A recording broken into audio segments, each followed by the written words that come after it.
እንግዲህ ተመልካቾቻችን አንድ በጣም ትልቅ የሉካንዳ ቤት ባለሙያ ረጅም ዓመት የሰራ ባለሙያ ነው ይዤላችሁ የመጣሁት። ስጋ ደግሞ በአጋጣሚ ስለምወድ ብዙ ጊዜ አልጠፋም እሱ ጋር እና ስለ ጥሬ ስጋ በጣም ብዙ ማናቃቸው ነገሮች ስላሉ አንዳንድ ጊዜ በዘለማድ የሚነገሩትን ነገሮች እየሰማን ስላደግን እነዚህ ነገሮች በግልጽ ዛሬ ያብራራላል ብለን እንገምታለን። የጋበዝኩት እንግዳ ከወጣትነት እድሜው ከ15 ዓመቱ ጀምሮ በሉካንዳ ቤት ንግድ ውስጥ ከልጅነቱ ጀምሮ ሲሰራ የነበረ ወጣት ነው። በአሁኑ ሰዓት በከተማችን ውስጥ እጅግ በጣም ታዋቂ ከሚባሉት የሉካንዳ ቤቶች ውስጥ አንዱ ነው። የዚህ ባለሙያ ደግሞ ወጣት ዮናስ ነበር። ወጣት ዮናስ ከ15 ዓመት ከጀመርኩ አሁን ስንት ዓመት ሰራ ማለት ነው? የሰራሁት ወደ 17 ዓመት 17 ዓመት እንዴ! እድሜን እንደምንም እያልክ እኛም ቀንሳ። አይ ሰላም 34 ዓመቴ ነው። 34 ቫት ምናምን ሳይጨመር 1975 ግንቦት 1 ነው የተወለድኩት። 16 ዓመት ሰርተሃል በስጋ? ከዛ በላይም ሰርቻለሁ። ያው ከቤተሰብ ማለት ነው። ከቤተሰብ ጋር ዮኒ በጣም ብዙ የማይገቡኝ ነገሮች አሉ ስለ ስጋ። በጣም ብዙ ደንበኞች አሉ። በጣም ታዋቂ ሰው ነህ። ነገር ግን አንዳንድ ጊዜ በዘለማድ የሚነገሩት ነገሮች እኛ እየሰማን ስላደግን አንዳንድ ግልጽ ያልሆኑ ነገሮች አሉ። ለምሳሌ ስጋ ቤት ውስጥ አሁን ስትገባ አንድ ሰው ሽንጥ ይላል፣ አንድ ሰው ሳልገኝ ይላል፣ አንድ ሰው ዳቢት ይላል፣ አንድ ሰው ዘርፍ ይላል፣ አንድ ሰው ሻኛ ይላል፣ አንድ ሰው ደግሞ ሰብራዳ ምናምን ይላል። እንደውም ግጥም ሁሉ አሉ። ሰብራዳ አይሰጥም ለባዳ ደብቅ ወደ ጓዳ ብሎ ይባላል። አሁን ያለው ትውልድ ደግሞ አያውቅም። እኔ የሰማነውን ነገር እንደሰማን ሆነን ያደግነው። ከአንድ ጥሬ ስጋ ውስጥ ይሄኛውን ስጋ ነው የተለየ የሚያስተኝ ነገር አለ እንዴ? የሚታወቅ ነገር አለ? ታሪክ አለ ወይ ምንድን ነው? እግረ መንገድ እየወጣው አዎ ስጋ እንዲታወቅ የሚያደርጉት መጀመሪያም ስጋ የመጣው ከቤተ መንግስት ነው። ድሮ ያው በሚኒልኩ ጊዜ ስጋ ቤት አልነበረም።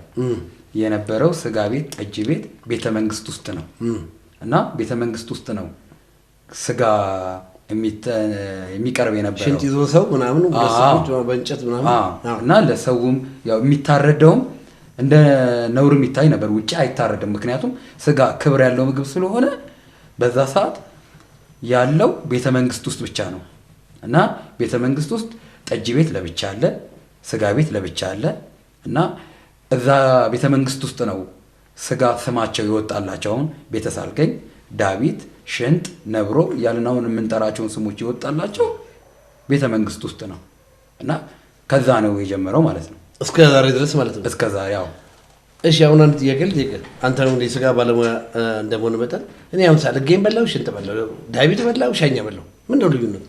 ብዙ ልዩነት አለው። አሁን ለምሳሌ የዳቢትና የሽንጥ ጣዕም የተለያየ ነው።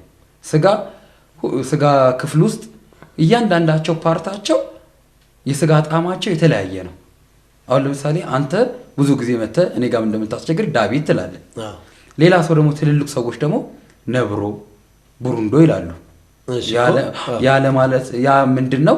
አሁን ለምሳሌ ያውን ሰው የሚፈልገው ለጥርሱ ቶሎ የሚታይ ጠንከር ያለ አሁን የድሮ ሰው አባቶቻችን ግን የሚፈልጉት ለጥርሳቸው ያዝ ያደረገ ነገር ነው። ስለዚህ ቴስት እንደውም ድሮማ ብዙ አይታኘክ የሚባላል ወደ ግራ ወደ ቀኝ አድርገህ ዋጣ እነሱ በቃ ስጋ በደንብ አይታኘክ። እኛ በደንብ አላምጥን ነው። ምክንያቱም ገንዘቡ ድሮ እኮ በ4 ብርና በ5 ብር ነው። አሁን እኮ 400 ብር ገባ እንዴ!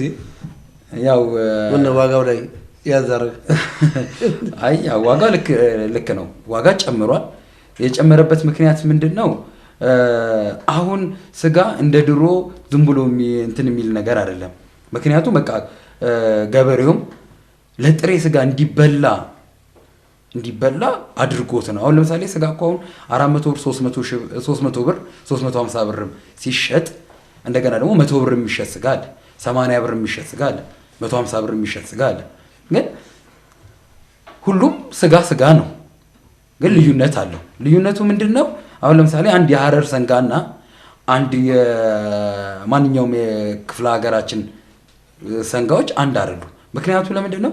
የሀረር ሰንጋ አንድ የሀረር ገበሬ የሚያበላው የተለያየ ምግብ ነው። የጓሮ ምርቱን ማሽላ፣ ዘንጋዳ ያንን 2 ዓመት 3 ዓመት ቀልቦት ነው የትም አያንቀሳቅሰው አያርስበት ምን አይልበት እሱን ልክ ለጥሬ ስጋ እንዲበላ አድርጎ ያቀርበዋል። ስለዚህ 3 ዓመት ያበሬ ከበላ ይታይ ብዙ ነገር ነው የሚጠቀመው ማለት ነው። ስለዚህ የዛ ስጋ እኛ የምንበላው የዛን ስጋ ነው ስለሚጣፍጥ ዋጋው እንደዚህ ተወደደ ማለት ነው። ስለዚህ ዋጋው በዛ አንፃር እንደውም አልተወደደም እያልከኝ ነው ያለው አንተ። አይ አንዳንድ ቦታ እኮ የሆነ 200 ብር የሚሸጥበት ቦታ አለ። አዎ እኮ የነው ሁለት እኔ ጋር አሁን 2 ስጋ ቤት አለኝ ልበለህ። አንደኛው ቤት የሚሸጥበትና አንደኛው ቤት የሚሸጥበት ዋጋ ይለያያል። ምክንያቱም ለምንድን ነው የሚለያየው? ያው እንደ ፍላጎታችን ቅድም እንደነገርኩ በጣም የሰባ በጣም የሚጣፍጥ ያ ማለት ነው። አሁን ጥሬ ስጋ የማይበላ ሰው አለ። እኔ ቋሎችን እኮ 10 ብር እንደበላ ነው የምቆጥረው እና በጣም ስለሚጣፍጥ ያው ይሄንን የሚያውቁት ደግሞ ጥሬ እንደዚህ በሊታ ስትሆን ነው። እንደገና ለጥብስ ለወጥ ስትል ደግሞ ከዛ ያነሰ አንደኛው ቤት ወይም ሌሎች ጋርም አለ የሚቀንስ እዛ ትገዛለህ። ያ የሆነበት ምክንያት ለዛ ይሁን። አንድ ነገር ልንጠይቅህ ከ15 ዓመት ከልጅነት እድሜ ጀምሮ እስከዚህ ዓመት ድረስ በዚህ ውስጥ ነው ያለው። ምንድን ነው የሚሰማህ? በጣም ደስ ይለኛል። በጣም እጅግ ሲበዛ። ምክንያቱ ለምንድን ነው? ያው ትናንት ከትናንት ወዲያ ከ15 ዓመት በፊት እነፋዘር ሲሰሩ አብረን ስናግዝ ምን ስንል ርካሽ ነበረ ስጋ። ዝም ብሎ በቃ ርካሽ ነበር። በቃ እንደ ምግብነት አይቆጠርም ነበር። ዝም ብሎ ርካሽ ምግብ ነበር። ርካሽ ስለ በቃ የማይፈልግ። አሁን ግን ክብር ተሰጥቶት ምግቡም ክብር ተሰጥቶት አንተም ክብር አግኝተህበት ሀብትም አፍርተህበት እንደገና ደግሞ በቃ ከታዋቂ ከጥሩ ሰው ከአዋቂ ሰው ጋር የምትውልበት ስራ ብዙ ኮንታክት አለ። አዎ ምክንያቱ ለምንድን ነው? አሁን ስራው አድጓል። ሰውም በደንብ እየበላው ነው። ምክንያቱም ድሮ ስጋ በሽታ ይባል ነበር። ዛሬ ግን ሐኪም 75% ስጋ ውሃ ነው በሽታ የለውም ብለው በድፍረት የሚናገሩበት ሰዓት ደርሷል። እኔ ያቀረብኩት አንድ የምግብ ኤክስፐርት ነው የተናገረው እና 75% ውሃ ነው፣ 3% 3.5 ምናምን በጣም አደገኛ የሆነ ፕሮቲን ቅባት ነው። ከ20 ምናምን % በላይ ደግሞ በጣም ኢምፖርታንት ወደ 25% ደግሞ ኢምፖርታንት የሆነ ፕሮቲን ነው። በጣም ጠቃሚ የሆነ ፕሮቲን ነው የሚባለው። አንተ በቀን ስንት ጊዜ ትበላለህ? እውነት ለመናገር እኔ ያው መደበኛ እንደ ስጋ ቤት ባለቤት እኮ አይደለም አንተ ሰውነትህ ምናምን ሲታይ። አይ ስጋ አንድ ነገር ይፈልጋል፣ እንቅስቃሴ ይፈልጋል። ምክንያቱም ፕሮቲን ብዙ ስላለው እንቅስቃሴ ይፈልጋል። እኛ ደግሞ ያው ጣትም እንደመሆናችን መጠን ስፖርት እንሰራለን፣ በደንብ እንሰራለን እና በቀን 1 ኪሎ 1 ተኩል እበላለሁ እያሰባለሁ። ጓደኞቼ ከዛ በላይ ትበላለህ። ስለዚህ የሚያጎርሱኝ አናቨሬጅ በአመት ውስጥ ወደ 365 ኪሎ ትበላለህ ማለት ነው። ከጠዋት እስከ ማታ ነው። እኛ ጋር ያው ሮብና አርብ አለ፣ ጾሞች ብዙ አሉ። ያ ስላለ እንደዛ አትበላም። በአብዛኛው ግን ስጋ ነው አንተ ምርጫ? በአብዛኛው ስጋ ነው እኔ ምርጬም። አሁን እኔ ብቻ አይደለሁም ሰው በብዛት አሁን ብታምንም ባታምንም ቢያንስ 7 ዓመት ሙሉ እኔ ጋር ቀን በቀን ስጋ የሚበላ ሰው አለ። በህይወት አለ በህይወት አለ። በቃ ስታየው ቢያንስ ከ60 በላይ ነው፣ ግን 40 ውስጥ አይመስልህም። ፋዘርስ ያንተበት አሁን ያው ትንሽ ውጭ ሄዶ ሲመጣ ተው እንጂ እሱም እድሜ ልኩ ስጋ ነው ይበላው። አሁን አንተ በዚህ ሙያ ላይ ይሄን ያለ ምሰራ እንግዲህ ቤተሰቦች በነበሩበት ጊዜ ያው ሰውን በጣም ያስተናግዳሉ እንጂ በጣም ብዙ ሀብት ያፈሩበት ሰዓት አልነበረም። አንተ ደግሞ ዛሬ ሀብት እያፈራበት ነው ያለው እና ለቤተሰቦችም በጣም ደርሰሃል። አባትህ ምን ይላል? ያው አባቴ በጣም ነው ደስ የሚለው። እሱ ያው ድሮ ትምህርት ነበር የሚለው። ያው የመጀመሪያ ልጅ ደግሞ ትንሽ ትምህርቱ ላይ ለመግፋት ይከብዳል። ምክንያቱም ለምንድን ነው ንግድህን እንዲጠናከርልህ እናትህ ትገፋፋለች አባትህን እንድታገዝ ምን እንድትል እና እንደሱ ልፋት በትምህርት ነበር እንድንዘልቅበት የፈለገው ግን ያው አላሳፍር ነው። ይሄም እኮ ትምህርት ነው። አይ ትምህርትን ባያክልም እግዚአብሔር ይመስገን ሙያውን ተምረ ነው ለዚህ ደርሰናል። በነገራችን ላይ አሁን ቀደም ያልከኝ አሁን ለምሳሌ አሁን እስኪ አሁን በተለይ አሁን ያለው ትውልድ አሁን ስለሳልገኝ ስለምናምን አያውቅም ብያለሁ። እስኪ እንዴት እስኪ ያሳየን እስኪ። አይ አሁን ያለው ትውልድ በደንብ ያውቃል። እኔ አሁን በጣም ብዙ ጓደኞችም አሉኝ ገብቷል። በስጋ ጉዳይ ላይ በጣም ብዙ እንደተጣላን ያለ ነው። የኔም ጓደኞች ታውቃቸዋለህ ገብቷል። ያገኙት ስጋ ነው ይዘው የሚመጡት እና አሁን ሳልገኝ እዚህ ውስጥ ሳልገኝ ስለ ብትለው ስንት ሰው ያውቃል? እግዚአብሔር ነው የሚያውቀው። እስኪ ያሳየን እስኪ። አሁን ለምሳሌ ሳልገኝ ማለት እንዲህ ጮማና ቀይ የተደራረበ ማለት ነው። ቀዩ ከስር ጮማው ከላይ ነው። እኛ ሀገር የደረበ ይባላል ሳልገኝ። የደረበ ይለዋል።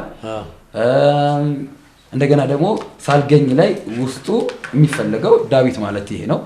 ዳዊት ሙሉ ቀይ ሆኖ ውስጡ ቡራቡሬ ነው። ይኸው እንደምታየው ይሄ ከአንድ በሬ ላይ ትንሽ ነው ዳዊት የሚገኝ።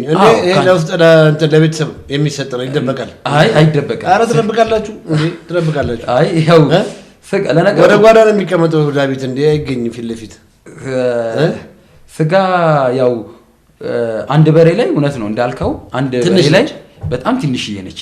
ግፋቢ 6 ኪሎ 7 ኪሎ ነች። ከአንድ ስጋ ላይ አንደኛው ክብር አለው አንደኛው ክብር የለውም። ቅድም እንዳልኩ ነው። ምን መሰለ አሁን ለምሳሌ አንተ የምትወደው ዳዊት ሊሆን ይችላል። አንድ ሌላ ሰው ደግሞ የአጥንት ስጋ የሚወድ አለ። ገብቷል? ጎዲን ለምንድን ነው ጎዲን አሁን ለምሳሌ የሚደገፈው? ጎዲን የፈለገ ጎዲን ቢመጣ ጎዲን ላይ ያለ ስጋ ይጣፍጣል። ካልበላው ነው ያላቀው። ትንሽ ግን ጠንከር ይላል። አዎ ለምንድን ነው ጠንከር የሚለው? አጥንት ላይ ያለ ስጋ ይጠነክራል፣ ግን ጣፋጭ ነው። ቴስቱ ነው። አዎ በጣም ጣፋጭ ነው። አሁን ይሄ ስጋና አሁን ዳዊቱን እንኳን አስቀምስ ይሄ ለስላሳ ስጋ ነው እንጂ ጣዕሙ የጎዲኑ ስጋ ይበልጣል። የምርህን በእውነት አመሰሉ አድርግልኝ እንኳን እና ያው እኔ ለያውን ዳዊት ነው። ይሄ ዳዊት ነው። ይኮረሻሸማል። ጣዕም የለውም ማለት አይደለም፣ ጣዕም አለው። ግን ጣዕም ምንጊዜም ስጋ የጎዲን ስጋ ነው ያለው። እነ ነብሮ ያው እንዳልኩ ጥርስን ያዝ ያደርጋል። እንደገና ደግሞ ትልልቅ ሰዎች በደንብ ይወዱታል። ለዛ ያው ነብሮ ሰው ለምን እንደሚወዱት ጥርስ ላይ ያዝ ስለሚያደርግ። የምርህን ነው? እና እሱ ይፈልጋል ማለት ነው። በደንብ ይፈልጋል በደንብ። ግን አሁን አንዳንድ ሰው ለምሳሌ ቀይ ስጋውን እንጂ ምንም ይሁን ምንም ሳያቅ ዝም ብሎ የሚበላ ሰው አለ። አሁን አንዳንድ ጊዜ ሲቆረጥም ያለው የክትፎም ስጋ ቆርጠ ብትሰጠው የሚበላ ሰው አለ። ለነገሩ አንዳንዴ ምን አለ መሰለህ የስጋ ፓርቱ አይደለም ወሳኙ፣ የስጋ ፓርቱ አይደለም። አሁን ለምሳሌ ይሄ ዳዊት ነው ብያለሁ። የሌላን በሬ አምጥተህ ዳዊት ብታየው መልኩ አንድ ሊሆን ይችላል፣ ጣዕም ግን ይለያያል። ያ ማለት ምን ማለት ነው?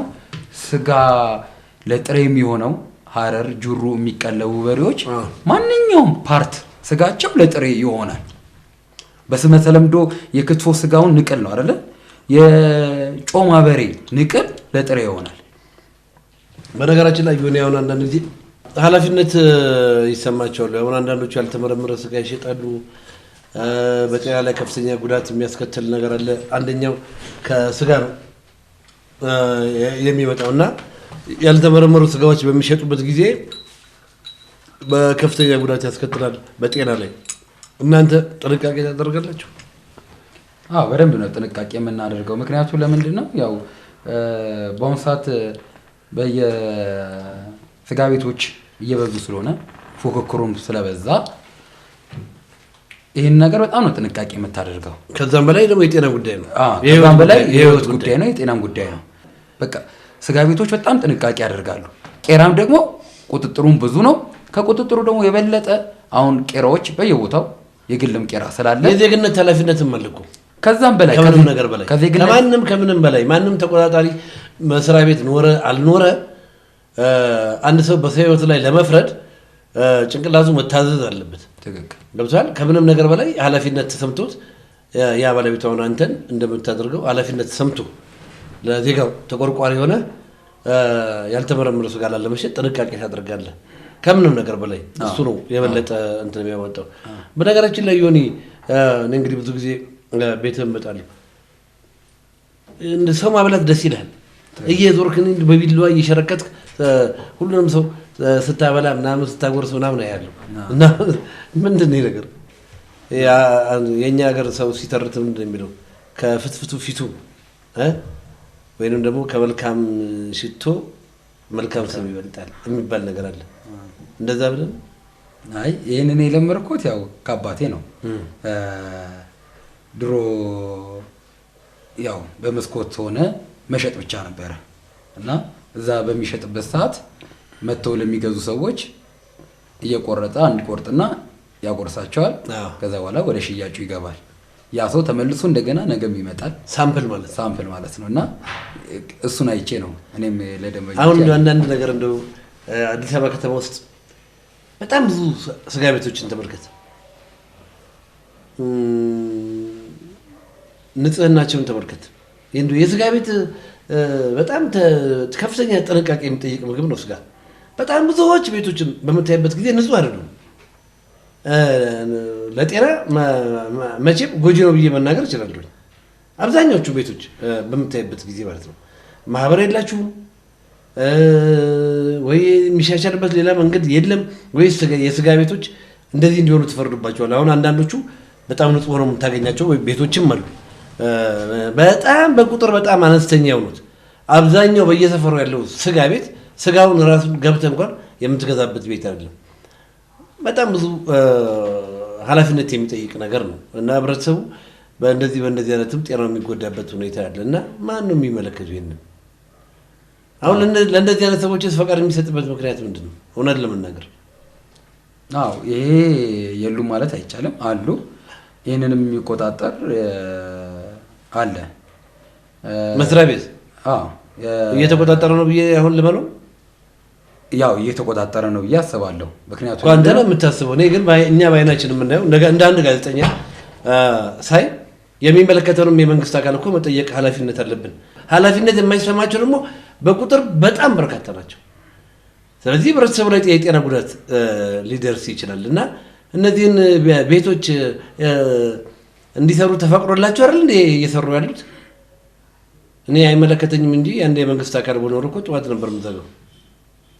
ይሄንን የርኩ ማህበር የለም ወይ? በጋራ የምትነጋገሩበት ጉዳይ የለም ወይ? መሻሻል የሚገባው ነገር የለም ወይ? እንደው አጠቃላይ እንደው ስላንተ ሙያ ሳይሆን ማሩ ስለ አጠቃላይ ዘርፉ በዚህ ዘርፍ ላይ የተሰማራው መሻሻል ያለበት ነገር አይ አለ። ልኳንዳ ማህበር አለ። እንደው ልኳንዳ ማህበሩ በጣም ጠንካራ ነው። በዚህ አጋጣሚ ላመሰግነው ላድንቀው እፈልጋለሁ። በጣም ጠንካራ ነው። ይህንን ነገር በጣም በትኩረት እየሰራ ነው። ያው አንዳንዶቹ ከአቅም ማነስ ብለው ራሳቸውን ስለሚያስቡ በድጎማም በማዋጣት የምታዋጣው አለ። ይህንን ነገር ሰብስቦ ስልጠናም እየሰጠ ብዙ ነገር የሚያደርገው ነገር አለ ልኳንዳ ነጋዴ ማህበሩ እና ይህን ነገር ያቅሙን እየታገለ ከመንግስት አካል ጋር እየታገለ ሰዎችንም እኛንም ወደዚህ እንድንመጣ ያደረገን እነሱ ናቸው። ልኳንዳ ነጋዴ ማህበሩ ያው ትንሽ የሀገራችንን ሁኔታ ስለሚወስድ እነዛም ሰዎች በአንድ ጊዜ ወደ ሲስተም ለማምጣት ጊዜ ወስዶ ነው እየታገለ ነው እንጂ ልኳንዳ ነጋዴ ማህበር ሳይኖር ቀርቶ አይደለም። ጠንካራ ልኳንዳ ነጋዴ ማህበር አለ፣ በጣም ጠንካራ። በዚህ አጋጣሚ አመሰግነዋለሁ።